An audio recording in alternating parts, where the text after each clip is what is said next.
जनपद अध्यक्ष का आरोप, अपराधियों को बचाने के लिए बेगुनाहों के खिलाफ किया जा रहा पुलिस द्वारा झूठा मामला दर्ज। रेत माफियाओं के हाथों की कठपुतली बन गया है जिला प्रशासन।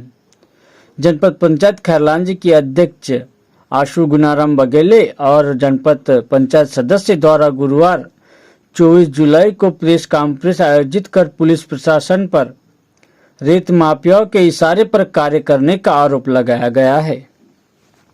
उन्होंने एसपी, एसडीओपी और थाना प्रभारी पर अपराधियों को संरक्षण देने और सूचनाकर्ताओं पर ही कार्रवाई करने का गंभीर आरोप लगाया है। उनका आरोप है कि जनपद पंचायत अध्यक्ष और जनपद पंचायत सदस्य के पद पर काबिज जनप्रतिनिधियों के साथ जब पुलिस प्रशासन का तानाशाह पूर्व और भेदभाव पूर्व व्यवहार रहेगा तो एक आम आदमी के साथ यह पुलिस वाले किस रूप से पेश आते होंगे सोचा जा सकता है। अब आम जनता के रक्षक ही भक्षक बन जाए तो किसी से और क्या उम्मीद ही की जा सकती है। देखिए पूरी खबर।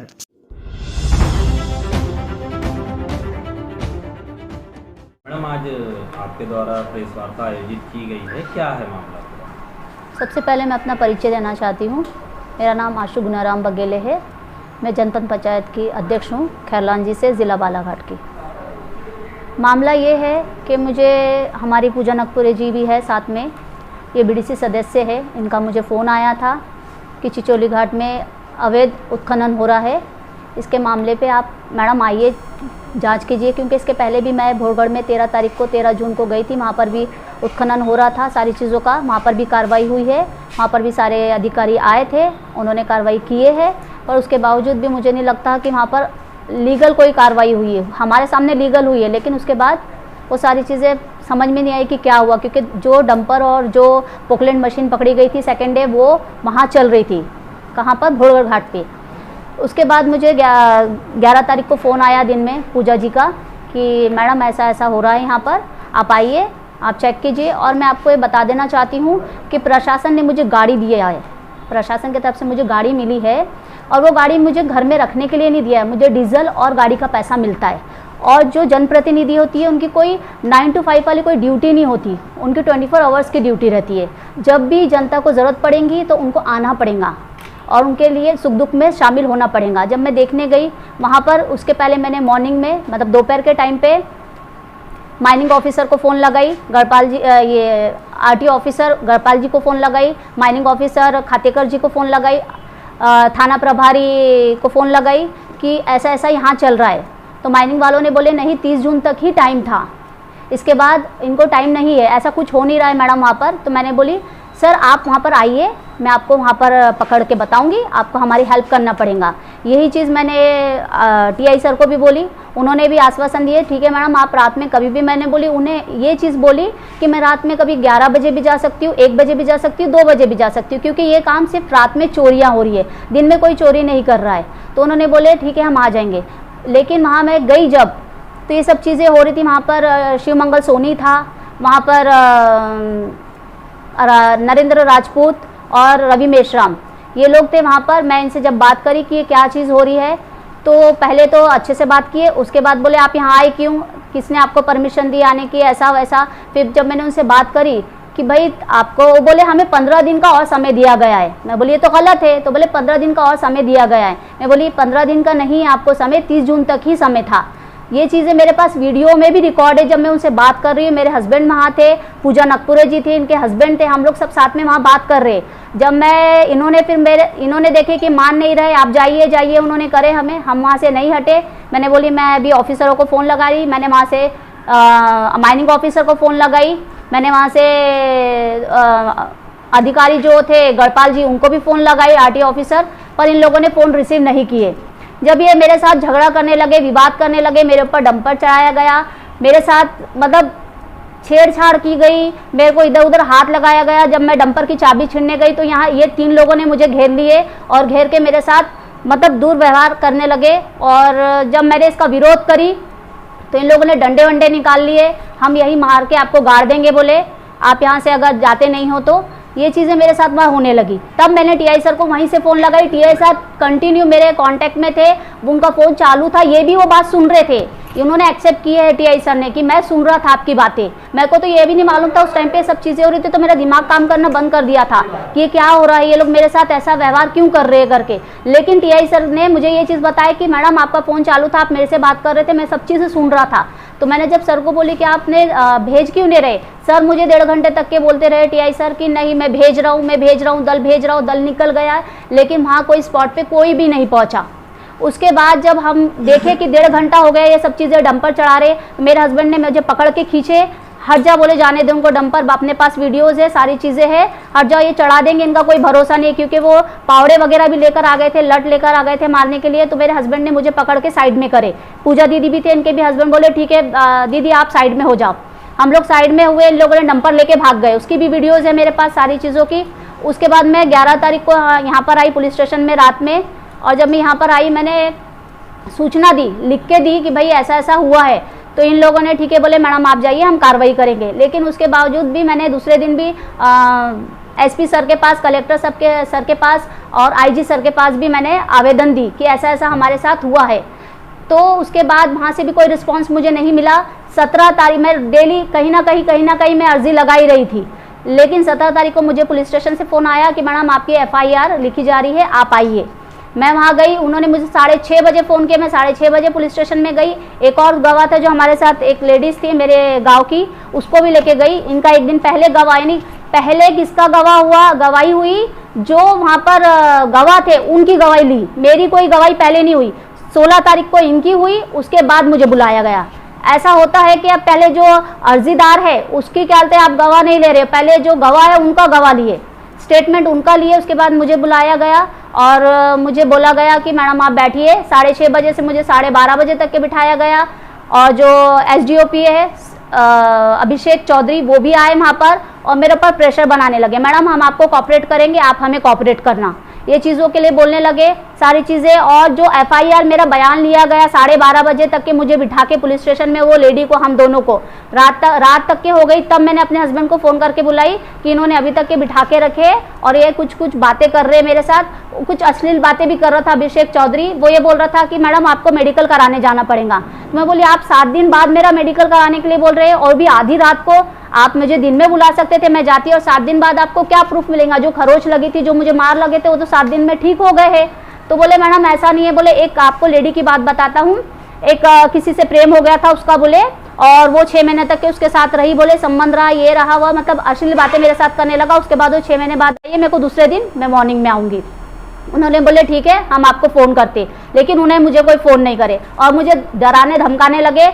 SDOP जो अभिषेक चौधरी है वो ही ज़्यादा से ज़्यादा मामला ये कर रहे थे कि आप कोऑपरेट कीजिए, आपका जो आपके हस्बैंड भी साथ में है और जो आपके गवाह है लोगों को भी, पर मैं क्या कर सकता हूँ, मेरे पास आपको मालूम नहीं, बोले पुलिस का पावर, मतलब ऐसी फालतू की बातें करने में। बोली सर आपको जो करना है वो कीजिए। उन्होंने एक फर्जी रिपोर्ट बनाई FIR की और वो मेरे पास लाए, जो मेरा बयान हुआ उसमें कुछ भी नहीं लिखा था, इनके ऊपर कौन सी धारा है अलग अलग लगा दिए, बस ऐसी छोटी मोटी, और बोलते मैडम आप साइन करो। मैंने साइन करने से इनकार कर दी। तो ये मेरे को धमकाने लगे कि हम आपके हस्बैंड को भी, आपके ऊपर भी मामला दर्ज कर सकते हैं और आपके हस्बैंड के ऊपर भी मामला दर्ज कर सकते हैं। तो बोलिए आप कीजिए ना, फुटेज भी है मेरे पास, वहाँ की फ़ोटोज़ भी है। और जब मैंने 181 पे हेल्पलाइन नंबर पे फ़ोन की थी, उसके पहले भी, तो इन लोगों ने क्या किया, मुझे पुलिस स्टेशन से लक्ष्मी मरकरे का फ़ोन आ रहा कि मैडम आपने हेल्पलाइन नंबर पे जो फ़ोन किए है वो रद्द करवाइए करके, आप ऐसे कैसे बोल सकते हो। फिर मैंने बोली मेरी FIR हुई नहीं, तो वो बोल रहे हैं कि FIR हो गई आपकी। मैंने बोली मैंने तो नहीं करी, ये तो आप मुझे बता रहे हो कि FIR, मेरे पास तो कॉपी नहीं आई, कुछ नहीं आई, तो आप आ जाइए। बोले हम आपको कॉपी दे देते, हमने कर ली है। मैंने बोली वो बयान पे नहीं करूँगी, जो मैंने बयान दी उस पर कीजिए। इन्होंने सारी चीज़ें हुई वहाँ पर, इसकी शिकायत मैंने हर जगह करी, SP सर के पास भी करी, कलेक्टर साहब के पास भी करी, IG साहब के पास भी करी। मेरी रिपोर्ट लगातार चालू थी ये सब चीज़ों की।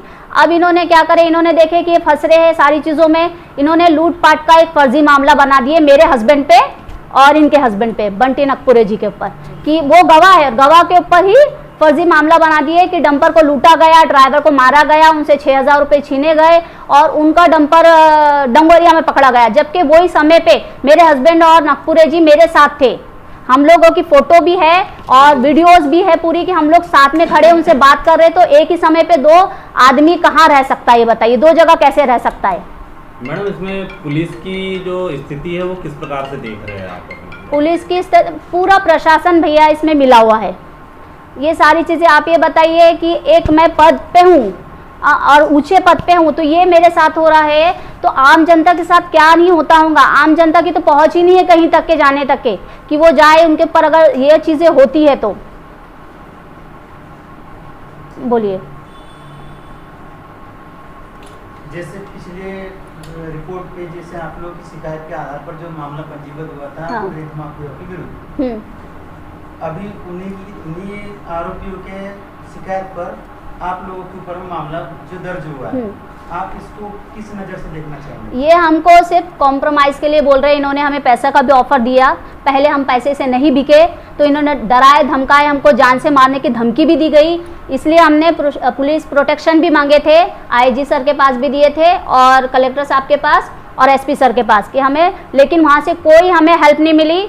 ना उनके तरफ से कोई हमें कॉल आया, ना कोई हमारे घर पे पुलिस वाला आया पूछने कि मैडम आपने प्रोटेक्शन मांगे थे। तो ये चीज़ें, इससे ये साबित होता कि पूरा प्रशासन रेत माफियों के साथ में है और गुनाहगार जो है वो खुले आम घूम रहे हैं और जो अर्जीदार है और जो मतलब अन्याय के खिलाफ लड़ रहा है उसको अंदर डालने की ये लोग कोशिश कर रहे हैं कि इस तरीके से टूट जाए। तो ये आप बताइए कि ऐसा रहेगा तो एक आम जनता तो जनता, एक पद वाला भी ये चीज़ों में हाथ नहीं डालेगा, क्योंकि इमोशनली, मेंटली, फिजिकली हमको इतना परेशान कर रहे हैं, इतना हमें टॉर्चर कर रहे हैं कि हम आपको बता नहीं सकते कि हमारी अभी स्थिति क्या है। मैडम, आपके ऊपर और आपके पति पर लगातार अपने रेत घाट संचालित करने के लिए रुपए की मांग की जा रही है, ऐसा बयान आ रहे हैं, इस पर कितनी सच्चाई है? ये लोग लगा रहे, तो ये बताइए अगर ऐसा रहता तो कोई भी अगर लूटपाट करने जाएगा, ये कॉमन सेंस की बात है कि लूटपाट करने जाए, अधिकारियों को बोल के जाएगा कि मैं लूटपाट करने जा रहा हूँ, आप आइए, आप भी लूटना करके। मैं उनको कॉल कर रही, स्पॉट से कॉल कर रही हूँ, तो हम लूटपाट करने जाएंगे। और पहली बात तो उसमें उन लोगों ने मेरा नाम डाले ही नहीं है, जबकि मेरे हस्बैंड मेरे साथ थे वहाँ पर चिचोली घाट पे। इन्होंने कई और स्पॉट डाले हैं डोंगरिया, जबकि डोंगरिया में ये चीज़ हुई नहीं है। ये चिचोली घाट के नदी के अंदर की बात है, हम नदी के अंदर में थे वहाँ पर। तो ये चीज़ बताइए कि वो आदमी के ऊपर और इनके हस्बैंड फुटेज में दिख रहे हैं, वहाँ पर वीडियोस बनी हुई है, हमारी वीडियो में हम नज़र आ रहे हैं, बात कर रहे हैं टाइमिंग के साथ सारी चीज़ें। तो ये सरासर आप देखिए कि सिर्फ फंसाने का, और जो इनके ऊपर हमने मामला दर्ज किए हैं ये बोल रहे हैं कि कॉम्प्रो कर लो, अब अगर आप हमारे तरफ से हटाते हो ये वाला मामला तो हम आपके तरफ से हटाएंगे। तो जैसे आपकी रिपोर्ट आज तक नहीं लिखी गई है, आज दिनांक तक के, और इनकी रिपोर्ट आपके ऊपर हो चुकी है, तो इससे पुलिस प्रशासन पर किस प्रकार से अभी स्थिति बनी हुई है, जो चर्चा हुई होगी आपकी पीआई से? हाँ जी। तो क्या कहना आ रहा है? तो वो हमें ही टॉर्चर कर रहे हैं, हमें मतलब हमें सपोर्ट किसी का नहीं मिला, हमें सपोर्ट किसी का भी नहीं मिला, हम स्वयं लड़ रहे हैं सारी चीज़ों के लिए। लेकिन ये लोग ऐसा बोल रहे हैं कि अगर आप इनके साथ कॉम्प्रोमाइज़ करते हैं तो आपके तरफ से मामला हट जाएगा। एसपी से चर्चा हुई थी और उन्हें दिखाया गया सबूत? एसपी को हमने सारी चीज़ें दे दी है, एसपी से डायरेक्ट में मिली भी, लेकिन एसपी सर बस आप बोलिए, जल्दी जल्दी बोलिए, मतलब वो एकदम लाइटली ले रहे थे ये मामले को। आप बोलिए क्या करना है आपको, मैंने वो दी उनको, डॉक्यूमेंट्स दी, आवेदन दी, और बोले बस आपने दे दिए ना, आप निकलिए। इस तरह से उनका व्यवहार था मेरे साथ, जबकि उन्हें सारी चीज़ों का ज्ञात है कि ऐसा ऐसा हो रहा है। तो ये बताइए, ये लोग 11 तारीख का मामला आप कब लिख रहे हो? 23 तारीख की रात में लिख रहे। 23 तारीख तो आप अभी तक के सोए थे। अगर हम आपको लूटने गए थे तो आपने आके तुरंत अर्जी क्यों नहीं लगाए, आपने एप्लीकेशन क्यों नहीं दिए, तब FIR क्यों नहीं करे? ये इससे ये समझ में आता है कि आप हमको इस मामले से निकालो तो हम आपको इस मामले से निकालेंगे। और एट्रोसिटी का इन्होंने केस लगाए मेरे हस्बैंड पे, ये जो गोलू मेश्राम है, रवि मेश्राम, इसका ये काम ही है। इन्होंने मुजारे जी, लिल्लारे जी, जो राजा लिल्लारे है, और भी अजय लिल्लारे है, इनके ऊपर सब पे यही मामला, 6-7 लोगों पे ये मामला लगाया है। तो मैं ये बोलना चाहती कि इसकी जांच सख्त से सख्त होना। प्रशासन को ये बोल रही हूँ कि आप लोग प्लीज थोड़ी सी अपनी ईमानदारी रख के, अपने पद की इज्जत करके, क्या सच्चाई है और क्या झूठ है उसमें, ये वहां तक के आप जांच कीजिए, तो आपको सारी चीजें पानी का पानी समझ में आ जाएगा और दूध का दूध नजर आ जाएगा कि क्या है और क्या नहीं है।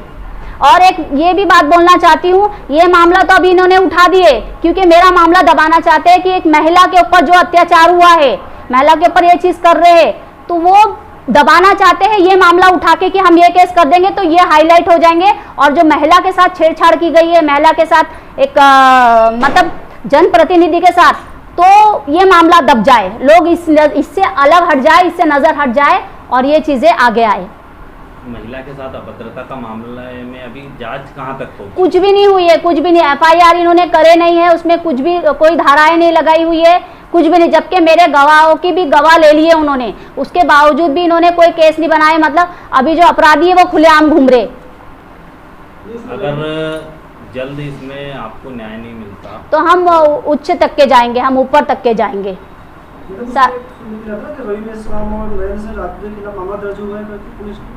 लेकिन वो जान से मारने की सिर्फ धमकी देने का मामला दर्ज हुआ है, इन लोगों ने अपने तरफ से लगाया, जबकि उन्होंने मेरे साथ जो व्यवहार किए, जो छेड़छाड़ किए मेरे साथ, इधर उधर हाथ लगाए मुझे, वो मामला नहीं हुआ। इसका ये मतलब होता है कि अपराधी जो है वो बाहर घूम रहे, और हम जो अपराधी नहीं है तो हमको अपराधी बना के हमारे हस्बैंड को अंदर डालने की तैयारी कर रहे हैं लोग। तो आप सोचिए कि ये आप लोगों के साथ क्या करेंगे, जनता के साथ क्या करेंगे, जब एक जनप्रतिनिधि के साथ ये चीजें हो रही है, हम पद पे है, सारी चीजें है, उसके बावजूद भी हमारे साथ कर रहे हैं ऐसा। मैडम आपको परिचय? जी, मेरा नाम श्रीमती पूजा नकपुरे है। मैं ग्राम डोंगरिया की रहने वाली हूँ और ग्राम पंचायत मोआड़, चिचोली और शंकर पिपरिया यहाँ की जनपद सदस्य हूँ।